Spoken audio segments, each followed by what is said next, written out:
தேவன் என் வாழ்க்கையிலும் எனது குடும்பத்தில் உள்ள அனைவருடைய வாழ்க்கையிலும் செய்த நன்மைகளை உங்கள் மத்தியிலே ஒரு சாட்சியாக அறிவிக்க வாஞ்சிக்கிறேன். என் பெயர் பால் ஐசக். என்னோடு உடன் பிறந்த சகோதரிகள் 6 பேர். எனக்கு 2 சகோதரர் உண்டு.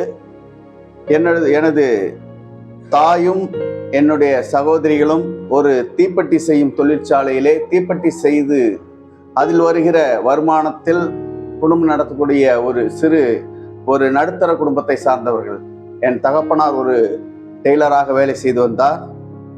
என்னுடைய சகோதரர்களும் என்னுடைய தகப்பனாருக்கும் வீட்டில் உள்ளவர்களுக்கும் ஒரு ஒத்தாசையாக அவர்கள் வாழ்ந்து வந்தார்கள்.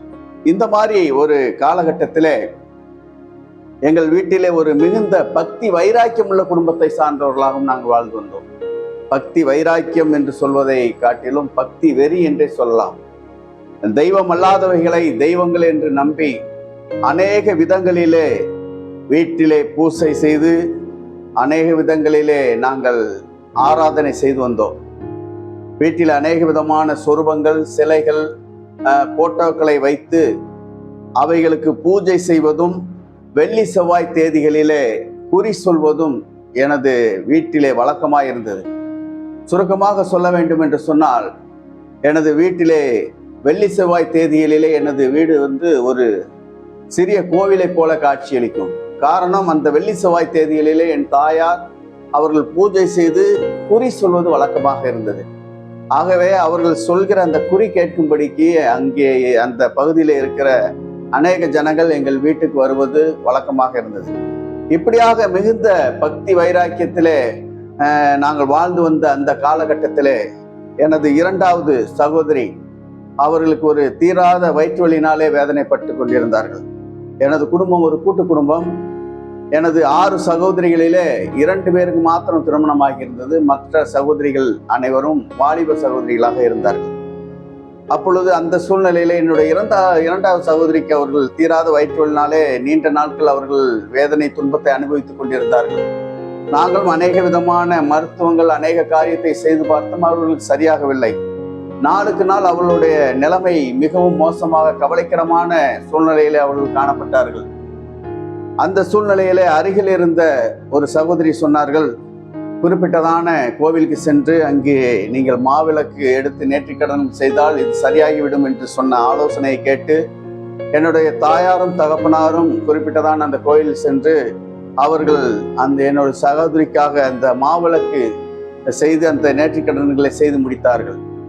ஆனாலும் என் சகோதரிக்கு காணப்பட்ட அந்த வயிற்று வலி மாத்திரம் நீங்குவதாக இல்லை. ஆகவே என் தாயாரும் ஒரு பூசாரியாக இருந்தபடியினாலே அந்த கோயில் பூசாரி இடத்திலே சென்று அவர்களிடத்திலே என்னுடைய சகோதரி நிலைமையை குறித்து அவர்களோடு பேசினார்கள். அப்பொழுது அந்த கோயில் பூசாரி சொன்னார், உங்கள் மகளுக்கென்று ஒரு விசேஷத்தை பூஜை செய்வோம், சரியாகிவிடும் என்று சொல்லி என் சகோதரிக்காக அந்த கோயிலிலே ஒரு விசேஷத்தை பூஜை செய்ய ஆரம்பித்தார்கள். அவர்கள் விசேஷத்தை பூஜை செய்ய ஆரம்பித்த போதுதான் எங்களுக்கு தெரிந்தது, என் சகோதரிக்கு நோய் அல்ல, பேய் பிடித்திருக்கிறது என்று அறிந்து கொண்டோம். வீட்டிலே என் தாயும் என் தகப்பனாரும் மிகப்பெரிய அதிர்ச்சிக்குள்ளானார்கள். காரணம், மூத்த மகளுக்கே இப்படிப்பட்ட பேய் காணப்படுகிறது என்று போய் அதிர்ந்து போனார்கள். காரணம், என் சகோதரி நடு கோவிலிலே கீழே விழுந்து அங்கும் இங்கும் கதற ஆரம்பித்தாள், கூப்பாடு போட ஆரம்பித்தார்கள். அப்பொழுது அவர்கள் அதிர்ந்து போனார்கள். அந்த நேரத்திலே அந்த பூசாரி சொன்னார், இப்படிப்பட்ட பேய்களை விரட்டுவதற்கு இந்த தெய்வத்திடம் வல்லமை கிடையாது. இதை விரட்டுவதற்கென்று வேறொரு கோவில் இருக்கிறது, வேறொரு தெய்வம் இருக்கிறது, நீங்க அங்கே சென்று பாருங்கள் என்று சொல்லி அவர் வேறொரு கோவிலுக்கு அனுப்பி வைத்தார். இப்பொழுது அவர் சொன்ன அந்த கோயிலுக்கு கடந்து சென்ற போது அந்த கோயில் பூசாரி சொன்னார், இந்த தெய்வம் துடிப்பாக மிகவும் வல்லமையாக உங்கள் மகளுக்குள்ளே இருக்கிற அந்த பேயை விரட்ட வேண்டும் என்று சொன்னால் இந்த தெய்வத்துக்கு பிடித்தமான சில பூஜை சாமான்கள் வாங்கி வர வேண்டும் என்று சொன்னார். அப்பொழுது என் தாயும் என் தகப்பனார் கேட்டார்கள், ஐயா, அந்த தெய்வத்துக்கு மிகவும் பிடித்தமான காரியம் என்னவென்று சொல்லுங்கள், நாங்கள் வாங்கி வருகிறோம் என்று சொன்னபோது அந்த கோயில் பூசாரி சொன்னார், இந்த தெய்வத்துக்கு மிகவும் பிடித்தது சாராயமும் சுருட்டும் என்று சொன்னார்.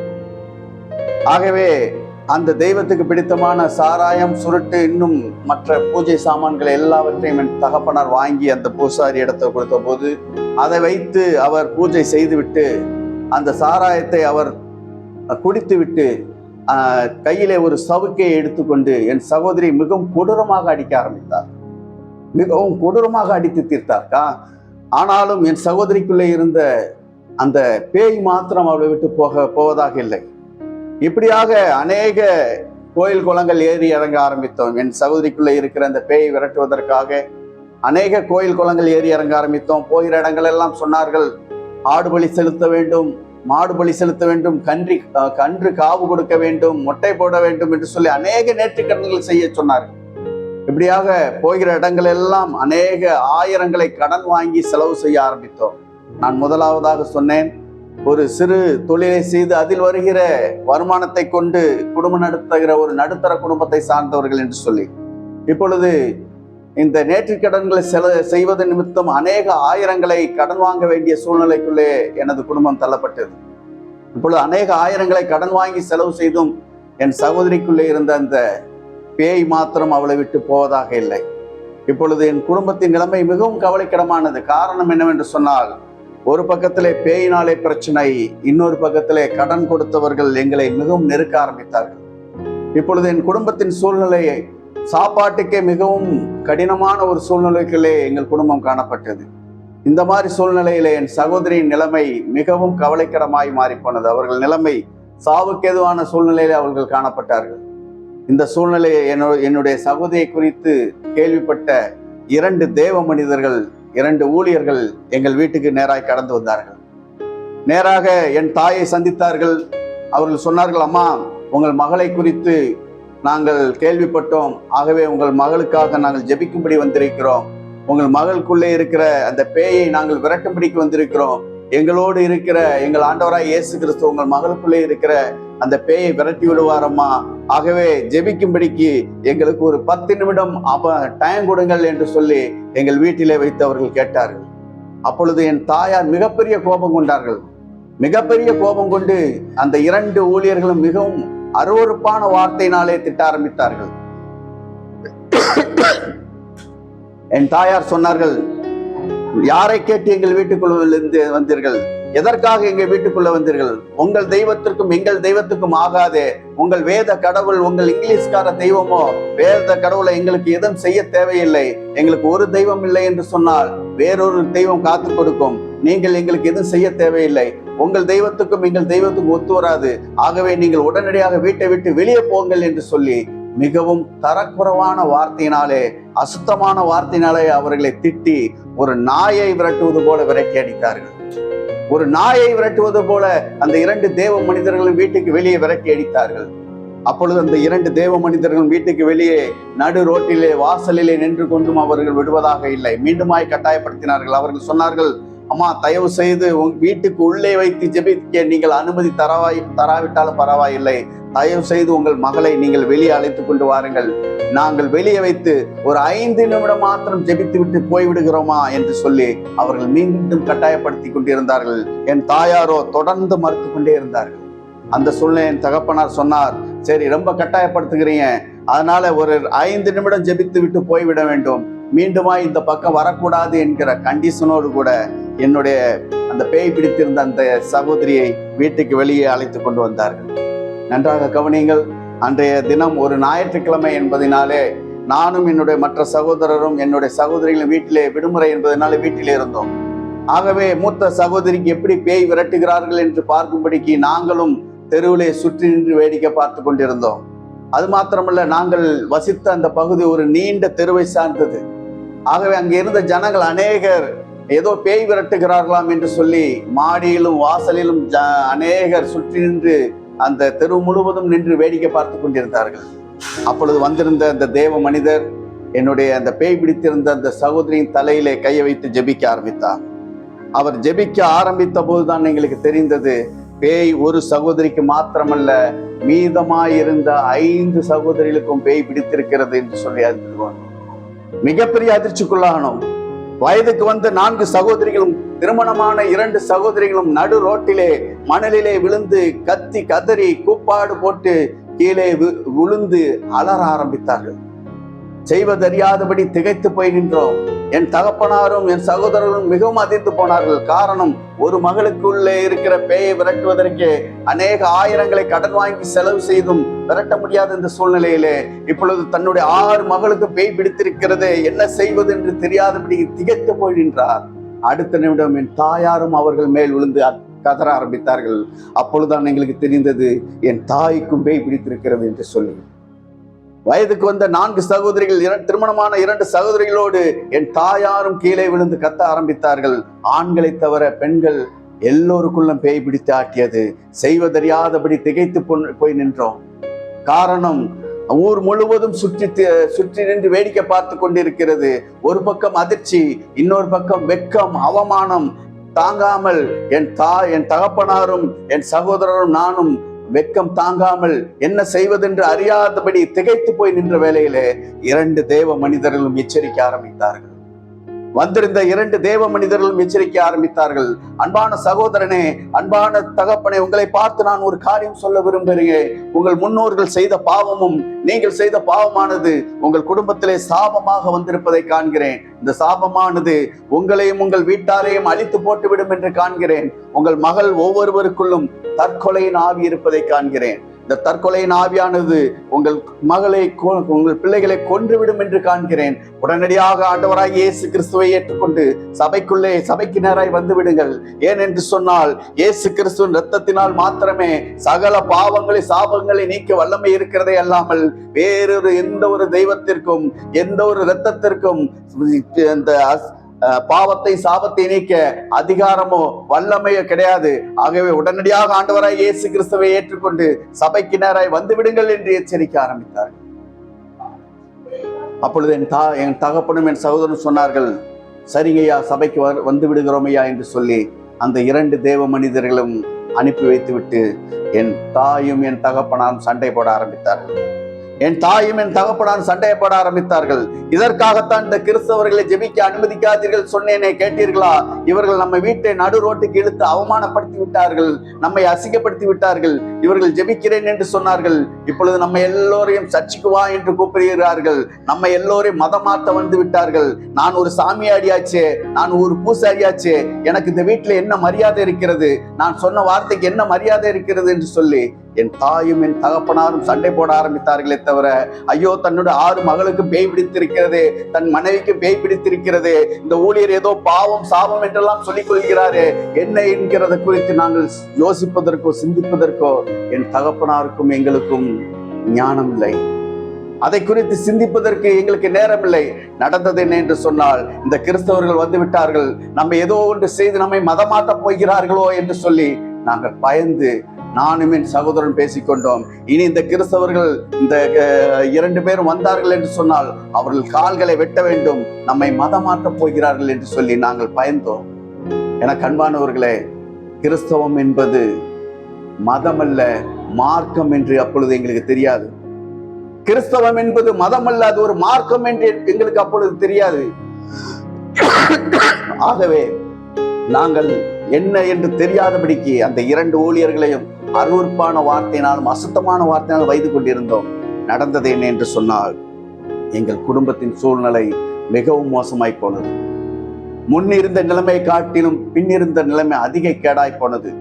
வயதுக்கு வந்த 4 சகோதரிகளும் திருமணமான 2 சகோதரிகளும் ஒவ்வொருவரும் ஒவ்வொரு விதமான தெய்வங்களின் பெயரை சொல்லிக்கொண்டு நான் அன்னார் வந்திருக்கிறேன் என்று சொல்லிக்கொண்டு ஒருவரை பார்த்து ஒருவர் அசுத்தமான அருவருப்பான வார்த்தையினாலே பேசிக்கொண்டும் திட்டிக்கொண்டும் ஒருவரை ஒருவர் அடித்து உருளவும் ஆரம்பித்தார்கள். நீங்கெல்லாம் கேள்விப்பட்டிருப்பீங்க, பேய்ச்சண்டை என்று சொல்லி. அந்த பேய்ச்சண்டை என் சகோதரின் உருவத்திலே எனது வீட்டிலே நடக்க ஆரம்பித்தது. என் குடும்பத்தின் சூழ்நிலை மிகவும் மோசமாய் போனது. இதுவரை செய்து வந்த வேலைகளும் நின்று போனது. இப்பொழுது என் வீட்டின் நிலைமை, அடுத்த வேளை சாப்பாட்டிற்கு கூட வழி இல்லாத சூழ்நிலையிலே தள்ளப்பட்டோம். ஒரு பக்கத்திலே கடன்காரர்கள் பிரச்சனை, இன்னொரு பக்கத்திலே பேய்களினாலே பிரச்சனை, இன்னொரு பக்கத்தில் அடுத்த வேளை சாப்பாட்டுக்கு கூட வழி இல்லாத சூழ்நிலையில தள்ளப்பட்டோம். இவ்வளவு நடந்தும் என் மெய் தெய்வமாய் ஆண்டவராய் இயேசுவண்டை மாத்திரம் நாங்கள் போகவில்லை. ஆனால் மற்ற எல்லாவற்றையும் செய்ய ஆரம்பித்தோம். என் தாயாரும் என் தகப்பனான் தினந்தோறும் அநேக பூசாரிகளை வீட்டுக்கு வரவழைத்து அநேக விதமான மந்திர தந்திரங்களை செய்ய ஆரம்பித்தார்கள், அநேக விதமான பூஜைகளை செய்ய ஆரம்பித்தார்கள். ஆனால் சபைக்கு மாத்திரம் நாங்கள் போகவில்லை. நடந்தது என்ன என்று சொன்னால், என் குடும்பத்தின் சூழ்நிலை மிகவும் மோசமாய் கொண்டது. இந்த சூழ்நிலையிலே என்னுடைய இரண்டாவது சகோதரிக்குள்ளே இருந்த அசுத்தாவி பேச ஆரம்பித்தது. அவளுக்குள்ளே இருந்த அசுத்தாவி அவள் மூலமாய் பேசியது, இன்னும் 7 மாதத்திலே நான் இவளை உயிரோடு கொண்டு போக போகிறேன் என்று சொல்லி. அப்பொழுது நாங்கள் எல்லாரும் சுற்றி நின்று நாங்கள் நினைத்தோம், இந்த பேய் எப்பொழுதும் புலம்புவது போல இப்பொழுதும் புலம்பிக் கொண்டிருக்கிறது என்று சொல்லி நாங்கள் இதை பெரிதாக எண்ணவில்லை. அவளுக்குள்ள இருந்த அந்த பிசாசு இப்பொழுது நாட்களை குறைக்க ஆரம்பித்தது. இவளை நான் உயிரோடு கொண்டு போவதற்கு இன்னும் 5 மாதம் தான் இருக்கிறது, 4 மாதம் தான் இருக்கிறது, 2 மாதம் தான் இருக்கிறது என்று சொல்லி அந்த பிசாசு நாட்களை குறைக்க ஆரம்பித்தது. இவளை இன்னும் உயிரோடு நான் கொண்டு போகிறதுக்கு இன்னும் 10 நாள் தான் இருக்கிறது, 5 நாள் தான் இருக்கிறது என்று சொல்லி நாட்களை குறைத்து கொண்டே வந்த பிசாசு அது சொல்லி அந்த நாள் வந்த போது என் சகோதரி நிஜமாகவே மரித்து போனாள். என் சகோதரி நிஜமாகவே மரித்து போனாள். குடும்பத்தில் மிகப்பெரிய அதிர்ச்சிக்குள்ளானோம், மிகப்பெரிய அதிர்ச்சிக்குள்ளானோம். காரணம், ஐயோ இந்த பேய் ஏதோ புலம்பிக் கொண்டிருக்கிறது, ஏதோ பேசிக் கொண்டிருக்கிறது என்று நினைத்தோமே, இப்ப சொன்னதை சொன்னபடியே நிஜமாகவே தன் மகள் மரித்து போனாலே, நிஜமாகவே தன் மகள் மரித்து போனாலே என்று சொல்லி என் தாயும் என் தகப்பனாரும் என் வீட்டாரும் சுற்றி நின்று கதற ஆரம்பித்தோம், சுற்றி நின்று அழ ஆரம்பித்தோம். நடந்தது என்ன என்று சொன்னால், அந்த சகோதரிக்கு செய்ய வேண்டிய எல்லாவற்றையும் செய்து முடித்தோம். சரியாக 16வது நாள் அவளுக்கு சாமி கும்பிட ஆரம்பித்தோம். சரியா 16வது நாள் அவளுக்கு சாமி கும்பிடும் போது 2 குழந்தைக்கு தாயான அடுத்த சகோதரிக்குள்ள இருந்த அசுத்தாவி பேச ஆரம்பித்தது. மூத்த மகனுக்கு 3 வயது, 2வது மகளுக்கு 1.5 வயதே நிரம்பின 2 குழந்தைக்கு தாயான அடுத்த சகோதரிக்குள்ளே இருந்த அசுத்தாவி பேசியது, இன்னும் எண்ணி இவளை 6 மாதத்திலே உயிரோடு கொண்டு போக போகிறேன் என்று சொல்லி என் தாயார் மிகப்பெரிய அதிர்ச்சிக்குள்ளானார்கள், மிகப்பெரிய கோபம் கொண்டார்கள். ஐயோ, நான் இப்பொழுதுதான் ஒரு மகளை நான் உயிரோடு பறிகொடுத்து விட்டு நான் இப்பொழுது 16வது நாள் சாமி கும்பிடுகிறேனே, அதற்குள்ளே இன்னொரு மகளை நான் கொன்று போடுவேன் என்று சொல்கிறாயே நாயே என்று சொல்லி வீட்டில் இருந்த ஒரு கட்டை எடுத்து மிகவும் கொடூரமாக அடிக்க ஆரம்பித்தார்கள், மிகவும் கொடூரமாக அடிக்க ஆரம்பித்தார்கள். ஆனால் அந்த பேய் அவளை மட்டும் விட்டு போவதாக இல்லை. நடந்தது என்ன என்று சொன்னால், மூத்த சகோதரி எப்படி நாட்களை குறைக்க ஆரம்பித்தாலோ அதே போல இந்த சகோதரிக்குள்ளே இருக்கிற அந்த அசுத்தாவியும் நாட்களை குறைக்க ஆரம்பித்தது. இவளை கொண்டு போவதற்கு 5 மாதம் இருக்கிறது, 4 மாதம் இருக்கிறது என்று சொல்லி நாட்களை குறைக்க ஆரம்பித்தது. ஐயோ, 2 குழந்தைக்கு தாயாச்சே, இவளை எப்படியாவது காப்பாற்றி விட வேண்டுமே என்று சொல்லி அநேக கோயில் குளங்களை ஏறி இறங்க ஆரம்பித்தார்கள். அநேக பூசாரிகளை வீட்டுக்கு வரவழைத்து அநேக பூஜைகளை செய்ய ஆரம்பித்தார்கள். நடந்தது என்று சொன்னால், நாட்களும் ஓடிப்போனது. அவள் மரித்து போவேன் என்று சொன்ன அதற்கு 10 நாட்களுக்கு முன்பாக என் சகோதரி என்னை பார்த்து அழ ஆரம்பித்தாள். எனக்கு சிறு பிள்ளைகள் மேல் எனக்கு மிகுந்த அன்பு உண்டு. ஆகவே என் சகோதரி என்னை பார்த்து சொன்னால், தம்பி, நம்ம அக்காவை கொன்றது போல இந்த பேய் என்னையும் கொன்றுவிடும் போல தெரிகிறது, அப்படி ஏதாவது ஒன்று நடந்தால் என் பிள்ளையை பார்த்து கொள்வாயாடா என்று சொல்ல அழ ஆரம்பித்தார். நான் சொன்னேன், அக்கா அப்படியெல்லாம் உனக்கு ஒன்றும் ஆகிவிடாதுக்கா, உன்னை அப்படியெல்லாம் இந்த பேயிடத்தில் நாங்கள் விட்டு விட மாட்டோம், உன்னை நாங்கள் எப்படியும் காப்பாற்றி விடுவோம் அக்கா, உனக்கு ஒன்று ஆகாதுக்கா என்று சொல்லி நானும் கூட சேர்த்து அழ ஆரம்பித்தேன். உனக்கு ஒன்று ஆகாதுக்கா என்று சொல்லி நானும் அழ ஆரம்பித்தேன். நடந்தது என்ன என்று சொன்னால், அவள் சொன்ன அந்த நாள் வந்தபோது 2 குழந்தைகளை என்னுடைய கரத்தில் உபயோகித்து விட்டு அவள் மரித்து போனாள். இந்த சத்தத்தை கேட்டுக்கொண்டிருக்கிற அன்பான தேவனுடைய பிள்ளைகளே, தேவனுடைய ஜனமே, ஒரு குடும்பத்திலே பாவம் இருக்கும் என்று சொன்னால், அந்த பாவமானது சாபமாக மாறும் என்று சொன்னால், அந்த சாபமானது ஒரு குடும்பத்தை எப்படியெல்லாம் சீரழிக்கும் என்பதை குறித்தும், அந்த பாவ சாபத்திலிருந்து என் மெய் தெய்வமாகிய ஆண்டவராகிய இயேசு கிறிஸ்து எப்படி என்னையும் என் வீட்டாரையும் விடுவித்தார் என்பதை குறித்தும் உங்கள் மத்தியிலே ஒரு உயிருள்ள சாட்சியாய் நிற்கிறேன். நடந்தது என்னென்று சொன்னால், 2 குழந்தைகளையும் வளர்க்கும் பொறுப்பை நான் பொறுப்பெடுத்துக் கொண்டேன்.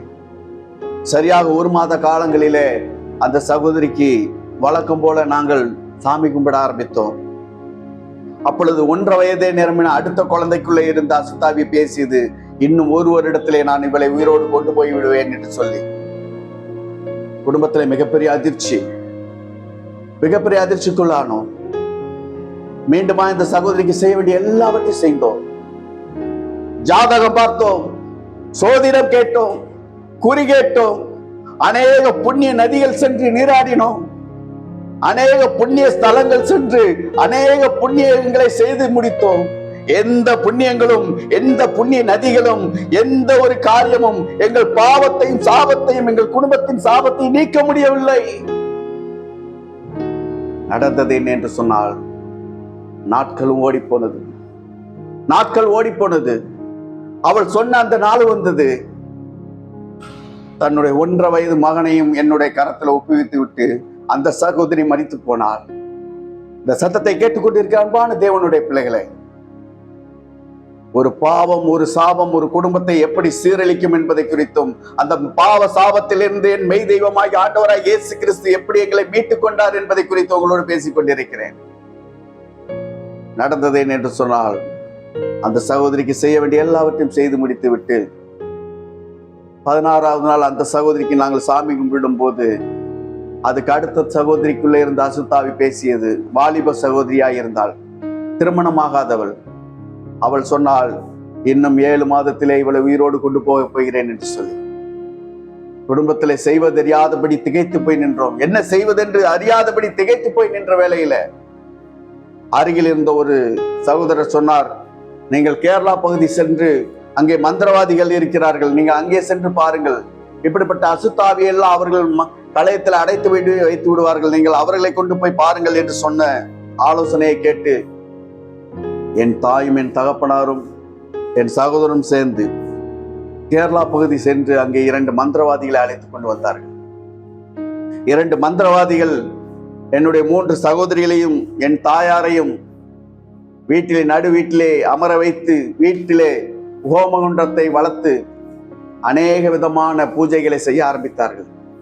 காலையில இருந்தும் சாயங்காலம் வரைக்கும் அவர்கள் அநேக பூஜைகளை செய்து முடித்துவிட்டு அவர்கள் சொன்னார்கள், அம்மா, உங்கள் மகளுக்குள்ளே இருந்த பேய்களை எல்லாவற்றையும் நாங்கள் களையத்தில் அடைத்து விட்டோம், இனிமே உங்களுக்கு எந்த ஒரு பிரச்சனை இல்லை, இனிமே நீங்க பயப்படாதீங்க, உங்க பிள்ளைகளை இனிமே இது ஒன்றும் பண்ண முடியாது, நீங்க முன்னதாக வந்திருந்தா அந்த 3 பிள்ளைகளை காப்பாத்தி இருக்கலாம், கொஞ்சம் தாமதமா இருந்தாலும் பரவாயில்லை, அந்த 3 பிள்ளைகளை நீங்க காப்பாத்திக்கிட்டீங்க, இனி நீங்க பயப்படாதீங்க, சந்தோஷமா இருங்க என்று சொல்லி அவர்கள் ஆறுதலான சில வார்த்தைகளை சொல்லி கடந்து சென்றார்கள். அவர்கள் சொன்ன வார்த்தை எங்களுக்கு கொஞ்சம் ஆறுதலாகத்தான் இருந்தது. நடந்தது என்ன என்று சொன்னால், இப்பொழுது அந்த மந்திரவாதி மேல் எங்களுக்கும் ஒரு நம்பிக்கை வந்தது. காரணம், மற்ற சகோதரிக்குள்ள இருந்த காரியம் இந்த சகோதரிக்குள்ள இல்லை. இந்த சகோதரி, மற்ற சகோதரிகள் அவர்கள் மரிப்பதற்கு முன்பாக உடல் மெலிந்து தலை முடியெல்லாம் உதிர்ந்து அவர்கள் மரிக்கும் நாளிலே துடிதுடித்து சாவார்கள். ஆனால் இந்த சகோதரிக்குள்ள எந்த ஒரு பலகீனமோ எந்த ஒரு பிரச்சனையும் இல்லை. அவர்கள் நார்மலாக இருந்தாங்க. எனக்கு நேரம் மூத்த சகோதரி, அவள் என்னோடு பேசிக்கொண்டு விளையாடி கொண்டு நார்மலாக இருந்தார்கள். அப்பொழுது எங்களுக்கு உள்ளே ஒரு நம்பிக்கை வந்தது, எனக்கும் எங்கள் வீட்டாருக்கும் ஒரு நம்பிக்கை வந்தது. இந்த மந்திரவாதி ஏதோ ஒன்று செய்து நம்ம குடும்பத்தில் உள்ள பாவத்தை சாபத்தை ஒன்றுமில்லாமல் ஆக்கி விட்டான், பேய்களை களையத்தில் அடைத்து விட்டான், இனி நமக்கு ஒன்றும் இல்லை, பிரச்சனை இல்லை, நமக்கு இனிமே சந்தோஷம்தான், சமாதானம் தான் என்று சொல்லி நாங்கள் சந்தோஷத்தோடு கூட இருந்தோம். அவள் சொன்ன அவள் குறிப்பிட்ட அந்த நாள் வந்தது. அவள் என்றைக்கு மரிப்பேன் என்று சொன்னால் அந்த நாள் வந்தது. அப்பொழுதும் என் சகோதரியோடு பேசிக்கொண்டு விளையாடி கொண்டு சிரித்துக் கொண்டிருந்தாள். அப்பொழுது எங்கள் குடும்பத்தில் எல்லோருக்குள்ள ஒரு நம்பிக்கை வந்தது, இந்த மந்திரவாதி ஏதோ செய்து நம்ம குடும்பத்தை மீட்டு விட்டான் என்று சொல்லி. நடந்தது என்ன என்று சொன்னால், இந்த சகோதரி சொன்ன அதே நாளிலே சாயங்கால வேளையிலே தீப்பெட்டி செய்ய பயன்படுத்துகிற துத்தம் என்று சொல்லக்கூடிய அந்த விஷத்தன்மையான அந்த மருந்தை அரைத்து குடித்து விட்டு அவள் கதறி அழ ஆரம்பித்தாள். ஐயோ, இதை நான் சாப்பிடவில்லை அம்மா, இதை நான் எப்படி சாப்பிட்டேன் என்று எனக்கு தெரியவில்லை அம்மா, என்னுடைய வயிறெல்லாம் வலிக்கிறதம்மா, என்னை எப்படியாவது காப்பாற்றி விடுங்கள் அம்மா, நான் இந்த உலகத்தில் என்ன வாழ வேண்டுமா அம்மா என்று சொல்லி அழ ஆரம்பித்தாள். உடனடியாக கோயில்பட்டி பகுதியிலே இருக்கிற அரசாங்க மருத்துவமனைக்கு அழைத்து சென்றோம். அங்கே சென்ற போது அங்கு அரசாங்க மருத்துவர் சொன்னார், இரத்தத்தோடு விஷம் கலந்து விட்டது, உடனடியாக மதுரை ஹைகிரவுண்ட் ஆஸ்பத்திரிக்கு அழைத்து செல்லுங்கள் என்று சொல்லி அவர்கள் சொன்னார்கள். உடனடியாக என் சகோதரியை நாங்கள் அழைத்து செல்வதற்கு எங்களிடத்துல பணம் காசு இல்லை. 3 வேளை சாப்பிடுவதே அபூர்வமாகி போன ஒரு சூழ்நிலையில் நாங்கள் வாழ்ந்து கொண்டிருந்தோம். ஆகவே என் சகோதரியை ஒரு பஸ்ஸில் அழைத்துக் கொண்டு சென்றார்கள். இப்பொழுது இருக்கிற இலவச வசதி, ஆம்புலன்ஸ் வசதி அப்பொழுது கிடையாது. போக வேண்டும் என்று சொன்னால் ஒரு கார் டாக்ஸியை வாடகைக்கு எடுத்துக்கொண்டு செல்ல வேண்டும். ஆனால் என் குடும்பத்தின் சூழ்நிலையோ சாப்பிடுவது, ஒருவேளை சாப்பிடுவதே அபூர்வமாகி போன ஒரு சூழ்நிலை. ஆகவே என் சகோதரி, என் தாயும் என் தகப்பனாரும் ஒரு பஸ்ஸில் அழைத்துக் கொண்டு சென்றார்கள். போகிற பாதி வழியிலே என் சகோதரி மரித்து போனார். மரணம் அடைந்தாள். காலையிலே மிகவும் அழகாக பேசிக்கொண்டு சிரித்துக் கொண்டு விளையாடி கொண்டிருந்த என் சகோதரியை சாயங்கால வேளையிலே ஒரு பிணமாக அழைத்துக் கொண்டு வந்தார்கள். இப்படிப்பட்டதான் ஒரு சேரிலே என் சகோதரியை சாய்த்து விட்டு குடும்பமாய் சுற்றி நின்று கதற ஆரம்பித்தோம். தாங்க முடியாத வேதனை, தீராத துன்பம், சகிக்க முடியாத துன்பம், துக்கம் தாங்க முடியாமல் என் தாயார் மயங்கி விழுந்தார்கள். மயக்கம் தெளிந்த என் தாய் ஒரு காரியம் செய்ய ஆரம்பித்தார்கள். ஐயோ, நான் 1000 தெய்வங்களை வணங்குகிறேனே, 1000 தெய்வங்களுக்கு பூஜை செய்கிறேனே, குறி சொல்கிறேனே, ஏன் இத்தனை 1000 தெய்வங்கள் இருந்தும் என் பிள்ளைகளை காக்க முடியவில்லை? ஏன் இத்தனை 1000 தெய்வங்கள் இருந்தும் என் பிள்ளைகளுக்குள்ளே இருக்கிற அசுத்தாவியை விரட்ட முடியவில்லை? ஐயோ, ஒரு தெய்வம் இல்லை என்று சொன்னால் ஒரு தெய்வம் காத்து கொடுக்கும் என்று மேன்மை பாராட்டி கொண்டிருந்தனே, ஏன் இத்தனை 1000 தெய்வங்கள் இருந்தும் என் பிள்ளைகளை காக்க முடியவில்லை என்று சொல்லி கதற ஆரம்பித்தார்கள். ஐயோ, என் குடும்பத்தின் பாவத்தின் சாபத்தை நீக்க வல்லம் இல்லாத இந்த தெய்வங்கள், என் பிள்ளைகளை காப்பதற்கு திராணி இல்லாத இந்த தெய்வங்கள் இனி எனக்கு தேவையில்லை என்று சொல்லி வீட்டில் இருந்த அத்தனை விதமான சொரூபங்களையும் போட்டாக்களையும் சிலைகளையும் உடைத்தெறிந்து கிழித்தெறிந்து தூளாய் நொறுக்கி போட்டார்கள். என் தாய் தூளாய் நொறுக்கி போட்டார். எல்லாவற்றையும் தூளாய் நொறுக்கி போட்டார்கள். நடந்தது என்று சொன்னால் அந்த சகோதரிக்கு செய்ய வேண்டிய எல்லாவற்றையும் செய்து முடித்தோம். இப்பொழுது என் குடும்பத்திலே நாங்கள் ஒரு முடிவுக்கு வந்தோம். அது என்ன முடிவு என்று சொன்னால், உலகத்திலே தெய்வமே இல்லை என்கிற முடிவுக்கு வந்தோம். ஆகவே அந்த சகோதரிக்கும் நாங்கள் எந்த ஒரு காரியமும் செய்யவில்லை. அந்த சகோதரிக்கும் நாங்கள் சாமி கும்பிடவில்லை. இவ்வளவு நடந்தும் நாங்கள் சர்ச்சுக்கு மாத்திரம் போகவில்லை. மெய் தெய்வமாகிய ஆண்டவராய் இயேசுவை மாத்திரம் நாங்கள் போகவில்லை. நடந்தது என்ன என்று சொன்னால், சுமார் 1 மாத காலம் ஆகியிருக்கும். அப்பொழுது எனக்கு என்னுடைய 5வது சகோதரிக்குள்ளே இருந்த அசுத்தாவி பேசியது. என்னுடைய 5வது சகோதரி என் தகப்பனை பார்த்து அழ ஆரம்பித்தாள். அவள் சொன்னாள், அப்பா, என்னை இந்த பேய் இன்னும் 7 மாசத்தை கொன்று விடுவேன் என்று சொல்லுதுப்பா, இன்னும் 7 மாசத்துல என்னை கொன்று விடுவேன் சொல்லுதுப்பா என்று சொல்லி என் சகோதரி அழ ஆரம்பித்தாள்.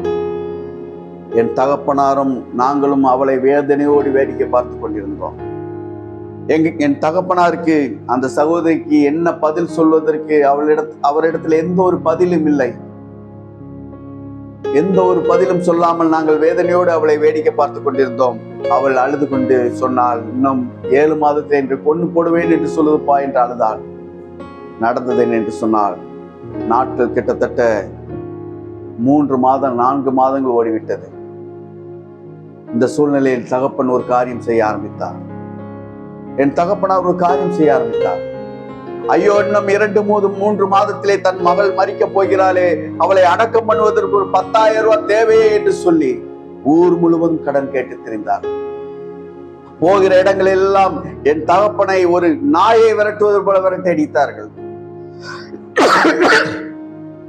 முதல்ல வாங்கின கடனே நீ இன்னும் கொடுக்கல, 2வது கடன் வாங்க வந்துட்டியா என்று சொல்லி என் தகப்பனை ஒரு நாயை விரட்டுவது போல விரட்ட ஆரம்பித்தார்கள். நாங்கள் இருந்தது ஒரு வாடகை வீடு. வீட்டு ஹவுஸ் ஓனர் வந்தாங்க. வந்து சொன்னாங்க, நீங்க உடனடியாக வீட்டை காலி பண்ண வேண்டும். 6 மாசத்துக்கு ஒருக்கையோ 1 வருஷத்துக்கு ஒருக்கையோ யாராவது ஒருத்தங்க சாகுறீங்க, நீங்க உடனே வீட்டை காலி பண்ணவில்லை என்று சொன்னால் வீட்டில் உள்ள பாத்திர பண்டங்களை எல்லாம் எடுத்து ரோட்டிலே எரிந்து விடுவோம் என்று சொல்லி எங்களை மிரட்ட ஆரம்பித்தார்கள். ஊர் வெறுத்தது, உலகம் வெறுத்தது, சொந்தம் வெறுத்தது, பந்தம் வெறுத்தது. அந்த சூழ்நிலையிலே என் தேவாதி தேவன், ராஜாதி ராஜர், கர்த்தாதி கர்த்தர் மீண்டுமா என் குடும்பத்துக்கு இறங்கினார். 2 ஊழியக்காரிகளை என் வீட்டுக்கு நிறைய அனுப்பி வைத்தார். அல்லேலூயா என்று சொல்லி ஆர்ப்பரியுங்கள். 2 தேவ மனுஷிகள் எங்கள் வீட்டுக்கு வந்தார்கள். வாலிப சகோதரிகளா இருந்தார்கள். நேராக என் தகப்பனை சந்தித்தார்கள். அவர்கள் சொன்னார்கள், ஐயா, அப்பா, உங்களை தான் நான் சந்திக்க வந்தேன். உங்க மகளை குறித்து நான் கேள்விப்பட்டேன். உங்க பிள்ளைங்களை நாங்க சர்ச்சுக்கு கூட்டிட்டு போகும்படி வந்திருக்கிறோம்பா. அந்த பிள்ளைகளை 2 பேர்த்தையும் எங்களோடு சர்ச்சுக்கு அனுப்பி வைங்கப்பா என்று சொல்லி என் தகப்பனிடத்துல கேட்டார்கள். என் தகப்பனார் மிகப்பெரிய கோபம் கொண்டார். நாங்க இப்பதான் உலகத்துல எந்த ஒரு தெய்வமும் இல்லைன்னு எல்லாத்தையும் நொறுக்கி போட்டுட்டு எல்லாத்தையும் தூக்கி எரிஞ்சிட்டு நாங்க இருக்கோம். இப்ப நீ முதல்ல இருந்து ஆரம்பிக்கியா? நீ வீட்டை விட்டு வெளியே போறியா, இல்ல நான் ஒரே அடி அடிக்கட்டுமா என்று சொல்லி மிகவும் அருவருப்பான வார்த்தையினாலே திட்டிக் கொண்டு அவர்களை அடிக்கும்படிக்கு கடந்து சென்றார். அப்பொழுது வந்திருந்த 2 தேவ மனுஷிகளும் ஒரு காரியம் செய்ய ஆரம்பித்தார்கள். வந்திருந்த இந்த 2 சகோதரிகளும் ஒரு காரியம் செய்ய ஆரம்பித்தார்கள். ஐயா, நீங்கள் என்ன வேண்டுமானாலும் எங்களை வைத்துக் கொள்ளுங்கள். நீங்கள் என்ன வேண்டுமானாலும் எங்களை பேசிக் கொள்ளுங்கள். வேண்டுமானால் எங்களை அடிக்க வேண்டுமானால் 2 அடி வேண்டுமானால் அடித்துக் கொள்ளுங்கள். ஏனென்றால் நீங்கள் என்னுடைய அப்பா போலதான் இருக்கீங்க. அதனால் நீங்க என்ன வேணாலும் செய்து கொள்ளுங்கள். ஆனாலும் ஒரே ஒரு காரியம் செய்யுங்கப்பா, அந்த 2 பிள்ளைகளையும் எங்களோடு சர்ச்சைக்கு அனுப்பி வைங்கப்பா என்று சொல்லி என் தகப்பனின் காலிலே விழுந்தார்கள். என் தகப்பனின் காலிலே விழுந்தார்கள். இந்த சத்தத்தை கேட்டுக்கொண்டிருக்கிற அன்பான தேவனுடைய ஜனமே, அன்பான தேவனுடைய பிள்ளைகளே, உங்களிடத்தில் நான் ஒரு கேள்வி கேட்க விரும்புகிறேன்.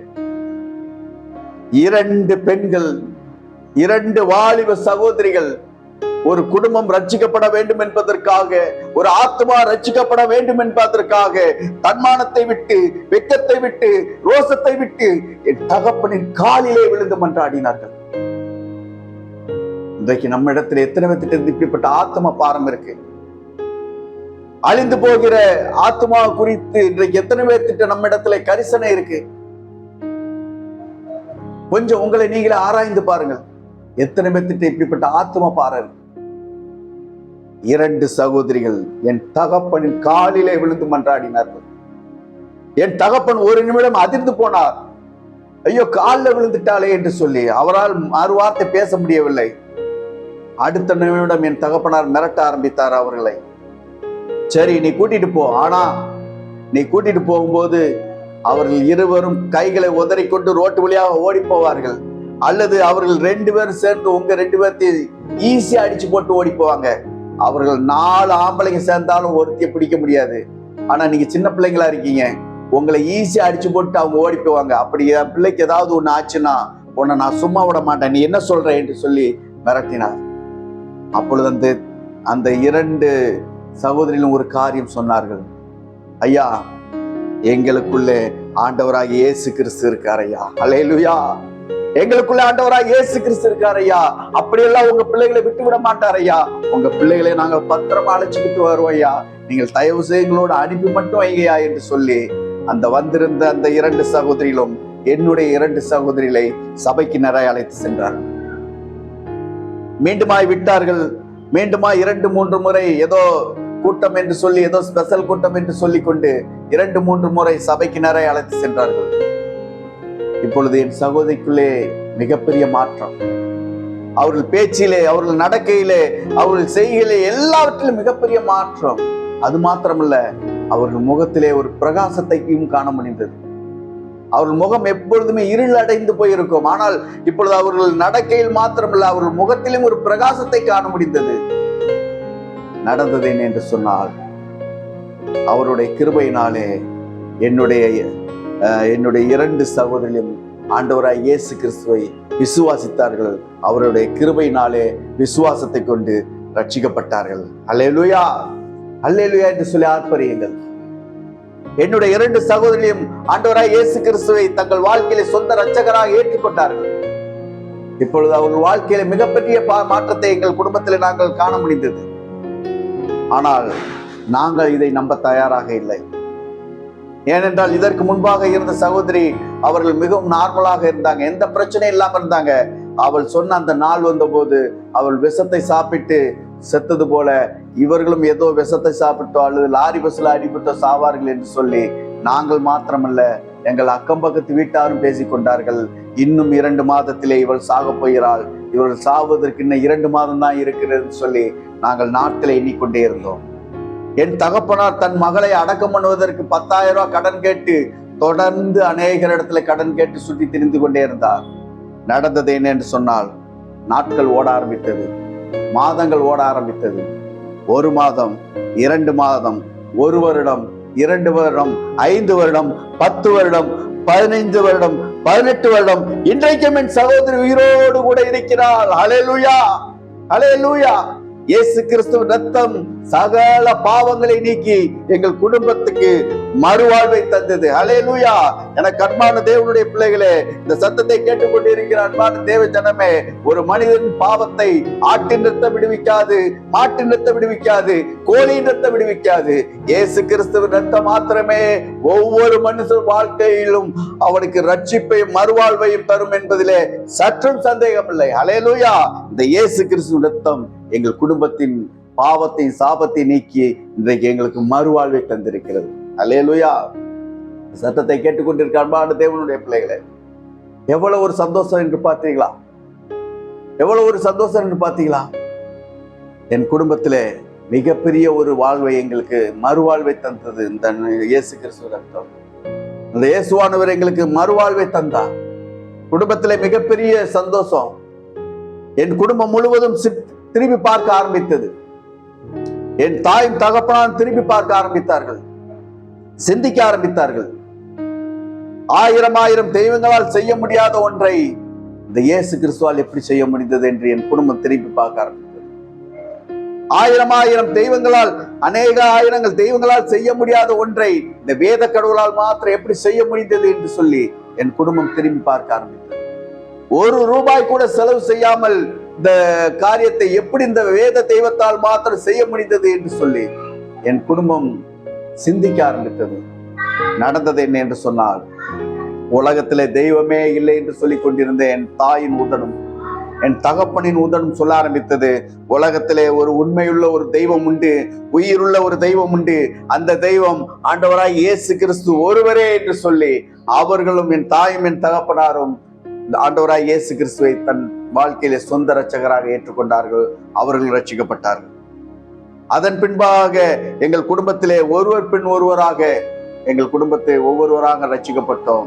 இன்றைக்கு எங்கள் குடும்பத்திலே மாத்திரம் ஆண்களும் பெண்களுமாக சேர்ந்து, என்னுடைய அக்கா பிள்ளைங்கள் இருந்து எல்லாருமே சேர்ந்து இன்றைக்கு குடும்பமாக கர்த்தருடைய ஊழியத்தை செய்து வருகிறோம்.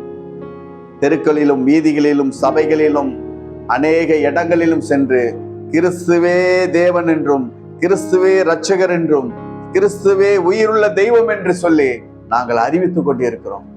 இந்த தேவனுக்காக நாங்கள் வாழ்ந்தால் மரித்தாலும் தேவனுக்காகவே வாழ்வோம் மரிப்போம் என்று சொல்லி வைராக்கியம் பாராட்டி வாழ்ந்து கொண்டிருக்கிறோம். எனக்கு அன்பானவர்களே, இந்த இயேசுவானவர் எவ்வளவு ஒரு மகிமை உள்ள தேவன் பார்த்தீர்களா? எவ்வளவு ஒரு மகிமை உள்ள தெய்வம் பார்த்தீர்களா? இந்த இயேசு கிறிஸ்து ஒருவரே மெய்யான தெய்வம். அல்லேலூயா. இந்த இயேசு கிறிஸ்து செய்த நன்மைகளை எல்லாம் உங்கள் மத்தியிலே நான் ஒரு சாட்சியாக அறிவித்தேன். கடைசியாக நான் ஒரே ஒரு காரியத்தை மாத்திரம் சொல்லி நான் ஜெபிக்க விரும்புகிறேன்.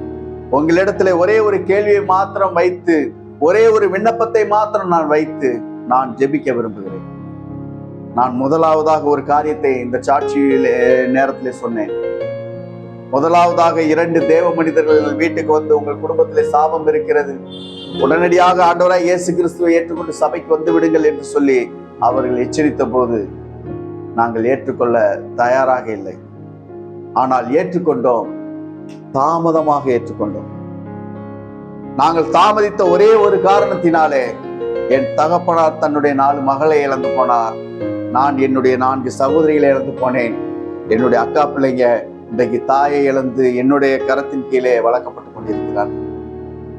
காரணம், தாமதித்த ஒரே ஒரு காரணம். இந்த சத்தத்தை கேட்டுக்கொண்டிருக்கிற அன்பான தேவனுடைய பிள்ளைகள், ஒருவேளை நீங்கள் புதிதாக இயேசு கிறிஸ்துவை ஏற்றுக்கொண்டவர்களா இருக்கலாம், அல்லது ஒருவேளை இந்த இயேசு கிறிஸ்துவை நீங்கள் அறியாமல் கூட இருக்கலாம். உங்களிடத்திலே நான் சொல்லுகிறேன், ஒரு காரியத்தை நான் சொல்கிறேன். கோயிலை பூஜை செய்து கொண்டும் திருநார் எடுத்து கொடுத்து கொண்டிருந்த நான் சொல்கிறேன், உலகத்திலே உண்மையுள்ள ஒரே ஒரு தெய்வம் ஆண்டவராகிய இயேசு கிறிஸ்து ஒருவரே. அல்லேலூயா. நாங்கள் தாமதித்த ஒரே ஒரு காரணத்தினாலே குடும்பத்தில் அநேகரை இழந்து போவோம். ஒருவேளை இந்த காணொலியை பார்த்து கொண்டிருக்கிற அன்பான தேவனுடைய பிள்ளைகளே, இந்த இயேசு கிறிஸ்துவை ஏற்றுக்கொள்ள நீங்க தாமதம் பண்ணாதீங்க. அதே போல இன்னொரு காரியத்தை நான் சொல்ல விரும்புகிறேன். இன்றைக்கு நான் என் மெய் தெய்வத்தை நான் அறிந்தது போல அன்றைக்கு நான் அறிந்திருந்தேன் என்று சொன்னார், முழங்கால்களை முடக்கி இருப்பேன், என் இயேசுவை கூப்பிட்டு இருப்பேன், பாவத்திலிருந்தும் சாபத்திலிருந்தும் பொல்லாத பிசாசின் கைகளிலிருந்தும் என் சகோதரிகளை பிடுங்கி கொண்டு வந்திருப்பேன். ஆனால் அன்றைக்கு நான் இயேசுவை அறியவில்லை. என் மெய் தெய்வத்தை நான் அன்றைக்கு அறியாதனாலே என் குடும்பத்தில் அநேகர் மரித்து போனார்கள். இன்றைக்கும் நம்மை சுற்றிலும் நமக்குள்ளும் இன்றைக்கு அநேகர் மெய் தெய்வத்தை அறியாதபடிக்கு, ஐயோ கல்லுக்கும் மரத்துக்கும் வித்தியாசம் தெரியாதபடிக்கு இன்றைக்கு அநேகர் இன்றைக்கு மெய்யான தெய்வம் என்ன என்று அறியாதபடிக்கு இன்றைக்கு மாண்டு கொண்டிருக்கிறார். அநேக ஜனங்கள் தங்கள் வலது கைக்கும் இடது கைக்கும் வித்தியாசம் தெரியாமல் கல்லையும் மண்ணையும் மரத்தையும் அடங்கி கொண்டிருக்கிறார்கள். இப்படிப்பட்ட ஜனங்களை எல்லாம் விடுவிக்கும் பொறுப்பு கர்த்தர் இன்றைக்கு உங்களிடத்திலும் என்னிடத்திலும் கொடுத்திருக்கிறார். கர்த்தர் நீங்கள் செய்வீர்கள் என்று நம்பி கர்த்தர் உங்களை ரட்சித்திருக்கிறார். கர்த்தர் ஏதோ 10-11 உங்களை ரட்சிக்கவில்லை. கர்த்தர் ஒவ்வொருவரையும் உங்களை என்னையும் ஒரு நோக்கத்தோடும் ஒரு சித்தத்தோடும் ஒரு திட்டத்தோடு ரட்சித்திருக்கிறாருங்கிறத நாம நன்றாவே அறிந்திருக்கிறோம். எனக்கு அன்பானவர்களே, இன்றைக்கு அறியாத ஜனங்கள் மத்தியிலே நீங்கள் வெளிச்சம் கொடுப்பீர்கள் என்று நம்பி கர்த்தர் உங்களை வெளிச்சமாக உங்களை வைத்திருக்கிறார். எத்தனை பேர் ஆமேன் சொல்ல முடியும்? நீங்கள் வெளிச்சம் கொடுப்பீர்கள் என்று நம்பி இருள் சூழ்ந்த பகுதியிலே கர்த்தர் உங்களை வைத்திருக்கிறார். நீங்க எத்தனை பேர் பிரகாசித்துக் கொண்டிருக்கிறீர்கள்? நீங்கள் இருக்கிற இடத்திலே நீங்கள் தான் வெளிச்சமாக இருக்க வேண்டும் என்று நம்பி வைத்திருக்கிறார். நீங்கள் வேலை பார்க்கிற இடத்திலே உங்களையே வெளிச்சமாக வைத்திருக்கிறார். உங்கள் வீட்டிலே ரட்சிக்கப்படாதவர்கள் உங்களே கர்த்தர் வெளிச்சமாக வைத்திருக்கிறார். நீங்க எத்தனை பேர் வெளிச்சம் கொடுத்து கொண்டிருக்கிறீர்கள்? உங்களை நீங்களே நிதானித்து பாருங்கள். நாம் வெளிச்சம் கொடுத்து கொண்டிருக்கிறோமா? இன்றைக்கு எத்தனை பேர் கிறிஸ்துவை அறியாமல் இன்றைக்கு எத்தனை பேரை பிசாசு இன்றைக்கு பாதாளத்துக்கு இழுத்து சென்று கொண்டிருக்கிறார். இப்படிப்பட்ட ஜனங்கள் எல்லாம் விடுவிக்கும்படிக்குதானே கர்த்தர் உங்களை என்னையும் தெரிந்தெடுத்திருக்கிறார். இன்றைக்கு எத்தனை பேர் கர்த்தருக்காக நீங்கள் வெளிச்சம் கொடுத்து கொண்டிருக்கிறீர்கள்? உங்களை நீங்களே நிதானித்து பாருங்கள். எனக்கு அன்பானவர்களே, இன்னொரு காரியத்தை நான் உங்களிடத்தில் சொல்ல விரும்புகிறேன்.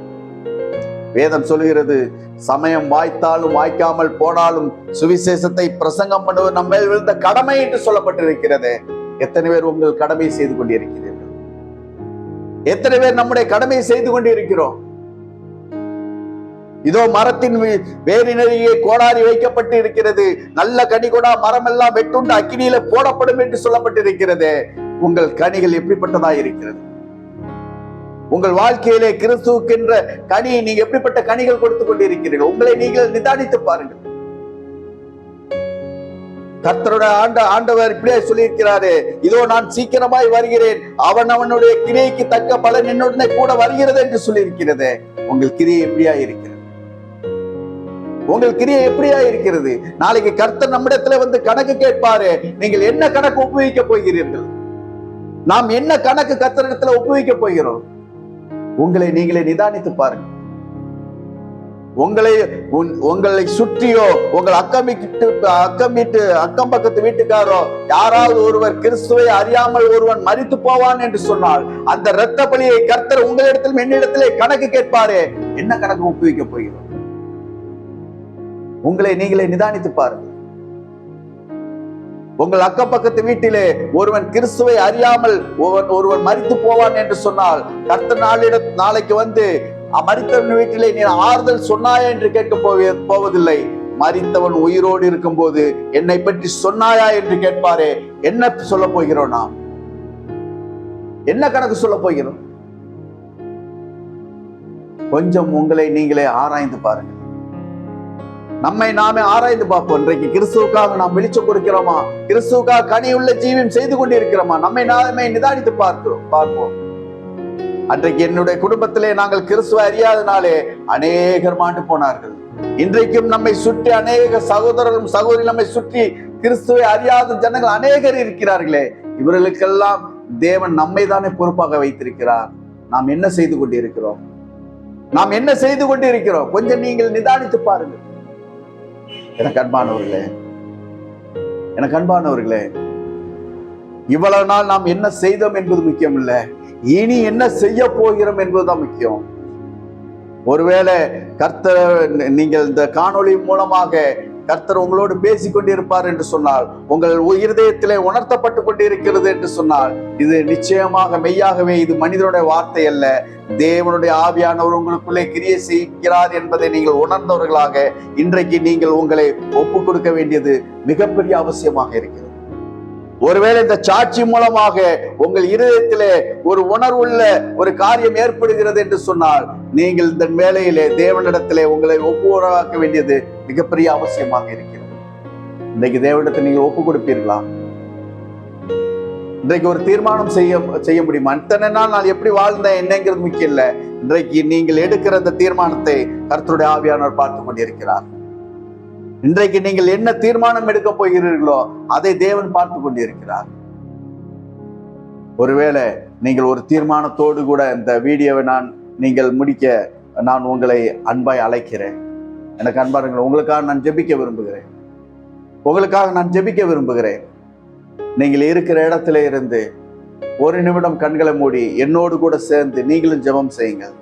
உங்களுக்காக நான் ஜெபிக்கிறேன். நல்ல பிதாவே, உம்முடைய குமாரனா இயேசு கிறிஸ்து நாமத்திலே நான் வருகிறேன். ஆண்டவரே கர்த்தாவே, இந்த சாட்சி மூலமாக நீர் எங்களோடு பேசியிருக்கிறீர். இந்த சாட்சி மூலமாக அநேகரோடு நீர் பேசியிருக்கிறீர். ஆண்டவரே, பாவத்திலிருந்து சாபத்திலிருந்தும் மீட்கிற ஒரே மெய்யான தேவன் நீர் ஒருவர் என்பதை ஆண்டவரே நான் என்னுடைய தனிப்பட்ட வாழ்க்கையில் மாத்திரமல்ல அநேகருக்கு அறிவிக்கவும் எனக்கு கிருபை செய்தீரே. நன்றி கர்த்தாவே. இப்பொழுதும் இந்த சாட்சியை கேட்டுக்கொண்டிருக்கிற அருமையான இந்த சகோதர சகோதரிகளுக்காய் ஸ்தோத்திரிக்கிறேன், ஜெபிக்கிறேன். ஆண்டவரே இன்றைய நாளிலும் ஆண்டவரே இவர்கள் இவர்கள் இருக்கிற இடத்திலே இவர்கள் வெளிச்சமாக நீர் இவர்களை பயன்படுத்த வேண்டுமாய் ஜெபிக்கிறான். இவர்கள் வீட்டாருக்கு இவர்கள் ஒரு வெளிச்சம் கொடுக்கட்டும். ஆண்டவரே இவர்கள் இருக்கிற வேலை ஸ்தலங்களிலே இருக்கிற பகுதிகளுக்கு இவர்கள் ஒரு வெளிச்சமாய் பயன்படுத்தும். கர்த்தாவே, இவர்கள் யாரிடத்திலே போய் உண்மை அறிவிக்கிறார்களோ அத்தனை ஆத்மாக்களும் ஆண்டவரே சுதந்திரமாக சுதந்திரித்துக் கொள்ளும். அவர்களை ரட்சியும். உம்முடைய ரட்சிப்பின் கரத்தை நீட்டி அவர்களை ரட்சியும். இந்த உம்முடைய குறித்து அறிவிக்கிற ஒவ்வொரு ஜனங்கள் வாயிலிருந்து புறப்படுகிற அந்த வார்த்தையானது ஆண்டவரே அவர்களுக்குள்ளே கிரியை நடப்பித்து ஒவ்வொருவரும் ரட்சிக்க வேண்டுமாய் நாங்கள் ஜெபிக்கிறோம். இந்த கரத்துல ஒப்பு கொடுக்கிறேன். இந்த காணொலி மூலமாக பார்த்து கொண்டிருக்கிற ஒவ்வொரு பிள்ளைகளையும் நான் உம்முடைய கரத்துல ஒப்பு வைக்கிறேன். இவர்களே ஆசீர்வதியும். ஆண்டவரே எனக்கு தந்த இந்த ரட்சிப்பின் சந்தோஷத்தை அநேகருக்கு தந்திருக்கிறீர். இன்னுமாய் அநேகருக்கு தர போதுமானவராய் இருக்கிறீர்.